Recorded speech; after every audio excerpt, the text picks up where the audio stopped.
그다음에 뭐 두 번째는 유명한 거죠. 네, 오지라. 노지라. 왜 결혼 안 하냐, 뭐 이렇게 들어가는 게 나는 애는 왜 안 낳냐. 저한테 대놓고 물어보는 사람들 있어요. 강연료 얼마냐, 한 달에 얼마 버냐, 방송 출연료 얼마냐, 집이 자가냐, 전세냐, 월세냐. 뭐 궁금한 물어볼 수 있지 않아요? 이런 애들이 물어보는 거야. 그리고 내가 당황해서 이런 거 물어보는 거 아닌 것 같다면 에이 우리 사이에 어떠냐. 우리 사이가 무슨 사이인데.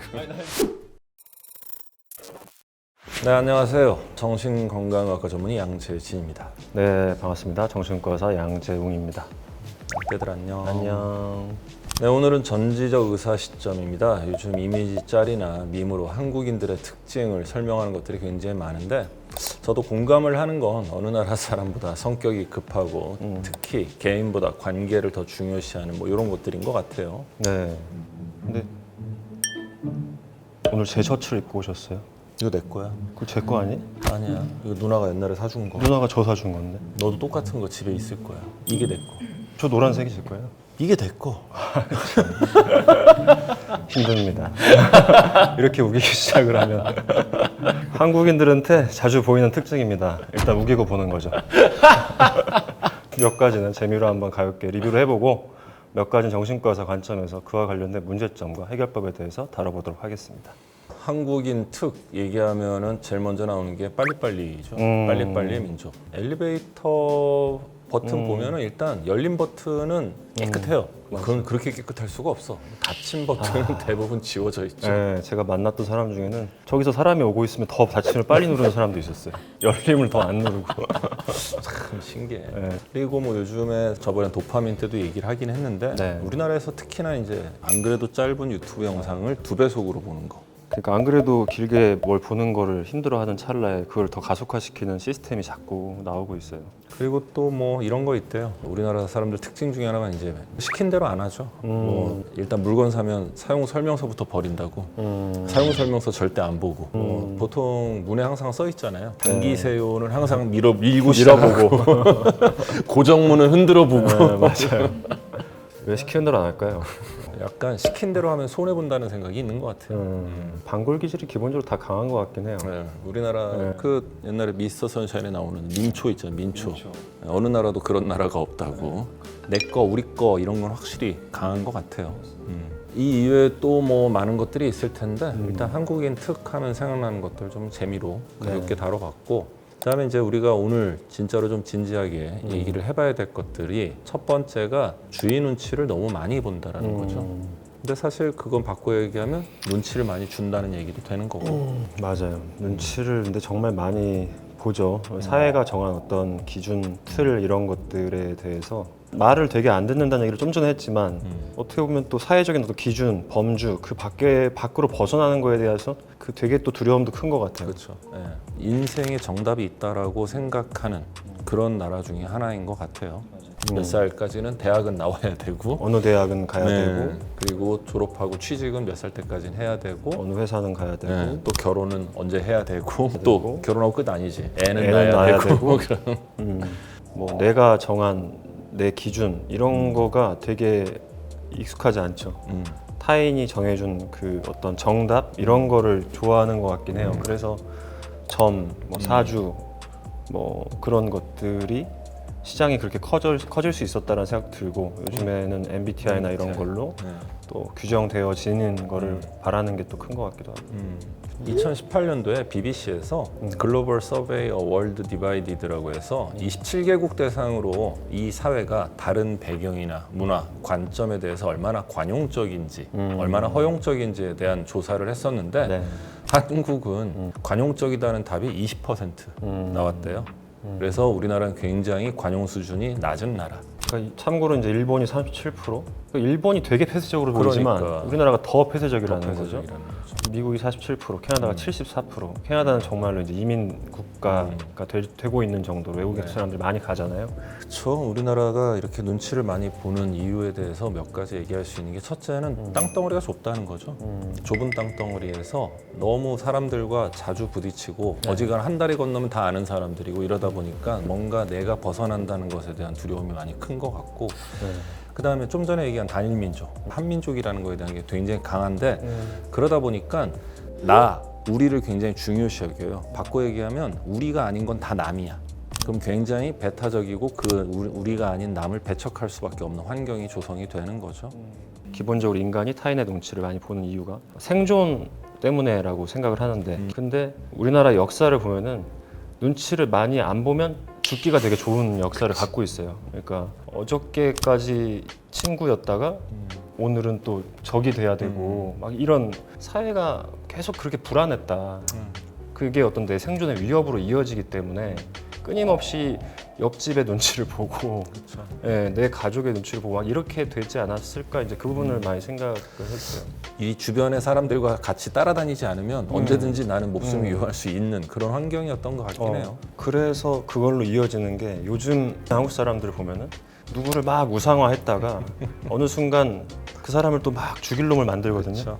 그러니까 이런 것도 내가 여기 빨리 편승하지 않으면 내 생존에 위협이 있다라는 어떤 우리의 문화권에서 대대적으로 내려오고 있는 코어 어떤 DNA 같은 게 있지 않을까? 그러니까 그건 그거잖아요. 군중심리잖아요, 사실은. 그렇죠. 저 사람이 막 좋다고 하면 나도 좋다고 하고 막 우상화했다가 어느 순간 분위기가 이게 아니야. 그러면 그 사람을 막 이제 공격하기 시작을 하는 거예요. 그나마 요즘에 이제 자기의 어떤 주관, 자기의 인생관 이런 게 많이 강조가 되고 있잖아요. 그렇죠. 저는 이렇게 변해가는 게 비로소 이제 조금 선진국화되고 있다는 생각이 들긴 하거든요. 그러니까 평화와 번영을 맛본 지가 얼마 안 됐었고 우리는 문제는 이게 이제 젊은 세대층에서 일어나다 보니까 그 앞단에 살고 있었던 세대들이 볼 때는 말도 안 되는 모습. 그래서 이제 세대 간의 갈등이 또 생기고 있는 게 아닌가. 그다음에 뭐 두 번째는 유명한 거죠. 네, 오지랖. 노지라. 근데 이게 저는 아까 그 눈치랑 이어지는 것 같아요. 똑같아요. 예, 결국. 그러니까 저 사람은 어떻게 지내나, 얘는 무슨 생각을 갖고 있나 이게 이제 내 생존하고 관계가 있는 거야. 타인에 대한 관심인 오지랖이 사실은 어떻게 보면 피하 식별의 도구였던 것 같기도 그렇죠. 하고요. 너 내 적이야 아니면 우리 편이야 이거를 가르는. 우리나라는 처음 만나면 호구조사부터 시작하잖아요. 부모님 뭐 하시냐, 뭐 지역은 어디가 고향이냐, 옛날 고향이 그랬지 어디냐. 진짜. 얘가 어떤 애인지를 알아가기 위해서 끊임없이 처음 본 사람한테 해서는 안 되는 좀 예의 없는 질문들 많이 하죠. 많이 했죠. 지금도 많이 당해요. 여자친구 있냐, 남자친구 있냐, 살쪘냐, 빠졌냐, 결혼은 했냐, 결혼했다고 그러면 애는 있냐, 애가 한 명이면 둘은 낳아야지. 그렇지. 심지어 저가 들은 황당한 좀 이건 뭐지 싶은 무례한 질문 중에서 저한테 대놓고 물어보는 사람들이 있어요. 강연 다니는데 강연료 얼마냐, 한 달에 얼마 버냐, 방송 출연료 얼마냐, 집이 자가냐, 전세냐, 월세냐, 이런 거를 그냥 대놓고 물어봐요. 뭐 궁금한 물어볼 수 있지 않아요? 이런 애들이 물어보는 거야.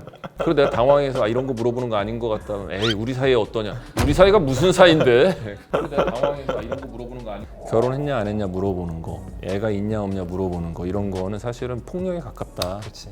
결혼을 할 수 없는 상황이 있을 수도 있고 애를 가질 수 없는 이유가 있을 수도 있는데 아니 나는 뭐 관계가 좀 좋으면 물어볼 수는 있다고 생각해. 친하다면. 네. 근데 이제 왜 안 낳냐 뭐 이렇게 들어가는 거 있잖아요. 왜 결혼 안 하냐 뭐 이렇게 들어가는 게 나는 이제 애는 왜 안 낳냐? 그러니까 이런 것들에 대해서 아직까지도 조금 배려가 부족하지 않나. 더 많이 자기 객관화를 해야 되지 않나 싶어요. 사실 처음에 얘기한 눈치 보는 거, 그 다음에 두 번째 얘기한 오지랖, 이게 합쳐져서 참 대한민국이란 사회에서 남들과 조금 다른 모습으로 살아가는 게 너무너무 힘들 수밖에 없는 거죠. 맞아요. 다름에 대해서 인정할 수 있는 관용력이 아까 우리나라가 20% 너무 낮다. 일본의 거의 절반이에요. 그러니까 그렇게 우리가 폐쇄적이라고 생각하는 일본보다도 낮다. 근데 사실은 우리나라는 일본보다 작은 섬이죠. 엄밀히 말하면 우리는 북한 때문에 우리는 더 고립돼 있는 거죠. 비행기를 안 타면 외국을 갈 수 없는 나라니까. 그러니까 더 섬이다 보니까 이렇게까지 흘러온 것 같아요. 저는 그 눈치를 많이 보는 분들에게 제가 많이 해드리는 조언은 이 눈치를 보는 게 이게 의식적으로 하는 게 아니거든요. 어렸을 때부터 눈치를 잘 보는 사람들이 더 잘 보게 돼요.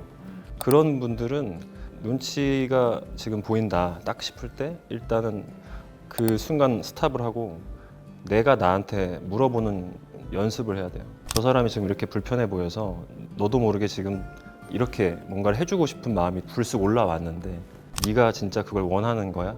너는 지금 마음이 어때라고 그 순간에 나한테 질문할 수 있어야 된다. 그거를 계속 놓치고 살다 보면은 처음엔 눈치로 시작하지만 나중에는 인생 자체가 이제 타인 중심으로 가게 되거든요. 물어보는 거, 나한테 물어보는 걸 계속 훈련해 나가다 보면 나중에 결국에는 자기 중심적으로 조금 더 살 수가 있게 된다. 그거를 기억하셨으면 좋겠습니다. 그다음에 또 하나는 이제 어떤 사회적 분위기 속에서 눈치라고 할까? 그런 게 자꾸 신경이 쓰이는 분들한테 우리가 매번 얘기하지만 인생에 정답 없다라는 거. 결국에는 내가 살아가는 방식대로 나만의 삶을 살면 되는 거지 어떤 정답 혹은 어떤 기준에 맞추려고 노력할수록 나는 더 힘들어질 수밖에 없다라는 거. 그거 말씀드리고 싶어요. 맞습니다. 눈치의 연장일 것 같은데 나의 바운더리를 내가 잘 지키는 게 우리가 어른이라고 하는 거예요. 쉽게 말하면 전쟁터에서 내 영토를 지키는데 항상 웃으면서 자 여긴 넘어오면 안 됩니다 이렇게 얘기를 한다고 한들 언제든지 타인들은 넘어올 수 있거든요. 내 손에 똥을 묻히지 않으면 내 권리를 잘 지킬 수가 없어요. 공짜가 없습니다. 나도 좋은 사람이 되고 하지만 내가 원하는 내 영역을 지킨다? 이거는 거의 불가능하다고 생각을 합니다. 그래서 선을 넘는 사람들, 그런 사람들한테 자꾸 내 거를 내어주기보다는 그 순간에는 일단은 정지시켜야 돼요. 그 과정에서 약간의 마찰, 갈등, 내 마음속의 불편함 이런 거를 감수를 할 수밖에 없습니다. 그 보통 관계 속에서 선 넘는 사람들은 일반적으로 그 선 넘는 거에 굉장히 힘들어하는 분들과는 반대 성향이라고 생각하시면 돼요. 뭐 악의를 가지고 그런다기보다는 별 생각 없이 그냥 던지는 말이기 때문에 싫으면 싫다, 불편하면 불편하다라는 나의 감정이나 생각을 표현하는 연습을 좀 많이 하시기를 바랍니다.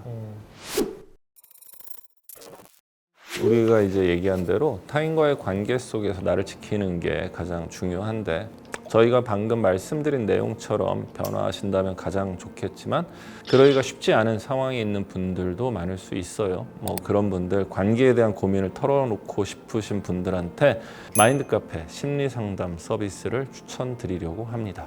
네, 마인드 카페 심리 상담 특징 3가지는요. 일단은 비대면이죠. 그렇죠. 네, 그래서 앱을 통해서 직접 만나지 않고 상담을 할 수 있기 때문에 여러분들이 그냥 언제든지 생각나실 때 바로바로 핸드폰을 통해서 상담을 할 수가 있고요. 그다음에 이제 익명성입니다. 우리가 상담 센터를 가거나 정신과를 가거나 할 때는 나를 어쨌든 오픈을 해야 될 수밖에 없는데 그렇지. 이거는 이제 익명으로 상담이 가능한 부분이 좀 장점이 될 수 있을 것 같고요. 3번째는 이제 편의성. 9 to 6가 아니라 시간의 어떤 구애를 받지 않고 여러분의 장소의 구애를 받지 않고 주말에도 또 24시간으로 언제든지 여러분들이 원하실 때 원하는 장소에서 서비스를 이용하실 수가 있을 것 같습니다. 그 마인드 카페 심리 상담의 장점은 첫째가 이제 공신력이죠. 사실 며칠 전에 이제 기사 떴던데, 그러니까 좀 상담사라는 직업에 대해서 어떻게 보면은 너무 그 자격증 남발이 심하다 보니까 좀 전문성이 떨어진다라는 뭐 그런 기사가 나온 적이 있는데 마인드 카페에서는 1급, 2급 전문 상담사만이 상담사 등록이 가능한 시스템으로서 또 기업 부설 연구소에서 모든 전문가를 직접 면접하고 채용하기 때문에 사후 관리까지 하고 있습니다. 그래서 이런 공신력이 마인드 카페 심리 상담의 장점일 거고요. 그 다음에 이제 일반 대면 심리 상담보다는 상담료가 상당히 싸다라는 거, 한 절반 저렴하다. 정도. 네. 그리고 대신 가격은 저렴하지만 대면 심리 상담과 비슷한 수준의 심리 상담을 진행한다라는 거. 그리고 이제 필터링이 가능한데 상담을 원하는 상황별로 예를 들면 인간관계라든지 연애라든지 가족 문제라든지 나의 진로라든지 이런 상황별로 필터링해서 해당 상황에 전문적으로 특화된 상담사님을 만나볼 수 있다는 게 또 마인드 카페 심리 상담의 장점입니다.